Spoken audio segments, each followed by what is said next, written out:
This is your sign to pursue that hobby that you've been putting off for years.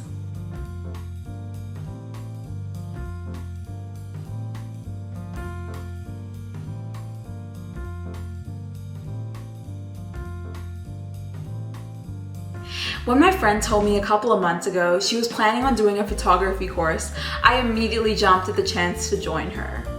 Now, I've had my camera for ages, but I've always just kept it on automatic and hoped that I could fix my mid photos in post-production. But it was finally time to stop guessing. I wanted to figure out what all these different modes actually did, what on earth the exposure triangle is, and how to actually use my camera instead of letting it do all the work. I was a bit nervous going in. I had no idea who I'd meet or how hard the concepts would be.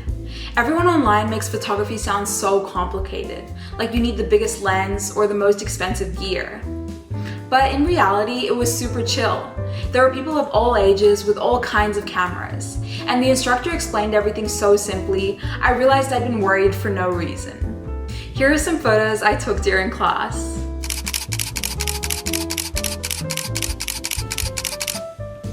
We learned about the proper posture for a photographer, which basically involved not being a human tripod, which basically means moving around, crouching down, and even getting on the floor if you need to. We also talked about how focal length can change the look and feel of a photo. Wide-angle lens exaggerate perspective and emphasize what's in the foreground while pushing the background further back. In contrast, standard lens are closest to what our eyes see and make everything feel normal. We were also encouraged to practice for half an hour to an hour every week so the concepts would really stick. So just before the next class, my friend and I headed out to practice. One of my favorite shots showed the difference between focal lengths. It's crazy how the same subject can look completely different based on the lens that you use. This was when things started to get really interesting. We started to learn about the exposure triangle, and more specifically, shutter speed and ISO.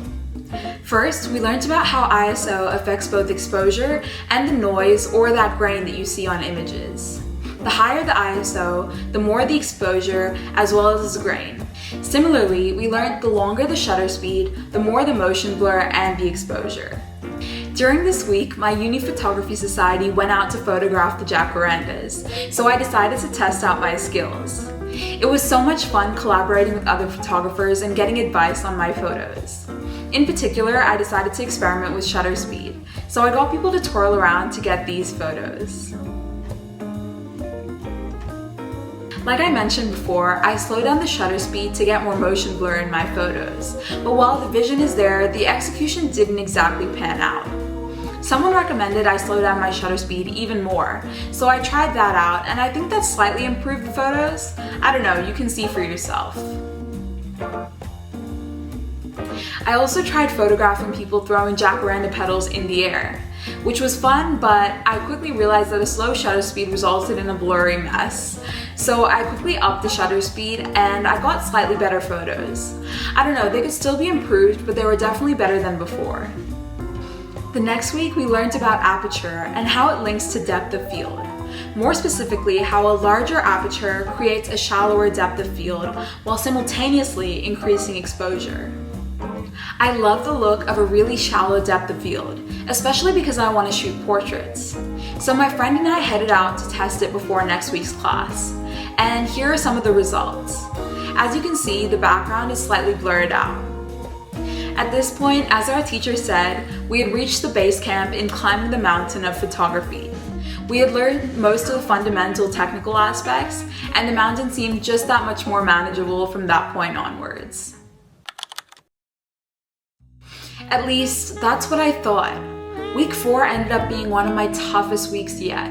We learned about lighting and how a 45-degree angle is most ideal for portrait photography, but I couldn't get it right at all. Here were some of my shots from this week, and as you can clearly tell, they were not properly exposed. It was honestly humbling to be this far into the course and still making beginner mistakes. In week 5, we learned about composition and the different rules of photography, such as the rule of thirds, where you place key elements of an image along the thirds of the photograph. We also learned about leading lines, which draws the viewer's attention to specific elements of the image. This was a really fun week because my friend and I decided to do a photo walk inspired by TikTok. We each chose a color to get dressed up in, and then we took photos of things that were around us in that color. I was assigned blue, and I ended up getting a lot of my favorite images from that photo walk. A lot of them ended up in my final portfolio, so it was truly an amazing day.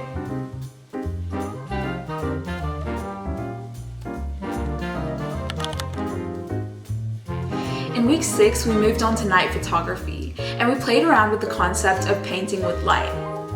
This involved using a slow shutter speed to capture a moving light, which could in turn create an image or a drawing. Now this was one of the most exciting weeks of the course yet, because it was our class excursion. This meant that we got to get out into the city and put what we learned into practice. We were given pretty free rein to roam around the streets and get some street photographs before regrouping to get some feedback on our images. These were some of my favorite shots from the afternoon.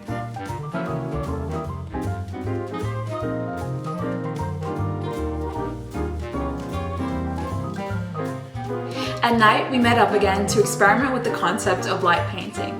This was super fun and we got some really cool results. Now I missed week 7 because there was exams at uni, but all of a sudden it was the final week of the course. This week was a celebration of everything that we had practiced and learned during the course. Everyone was told to bring in their 15 best photos to showcase to the class, and I was nervous but excited to have my work put on display like that, but it actually went super well.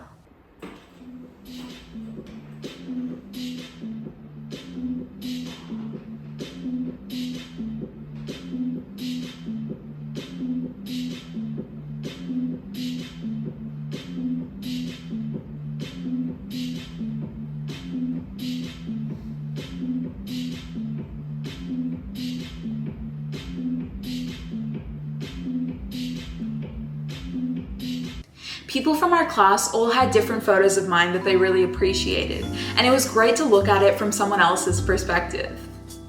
And yeah, that was the end of my photography course experience.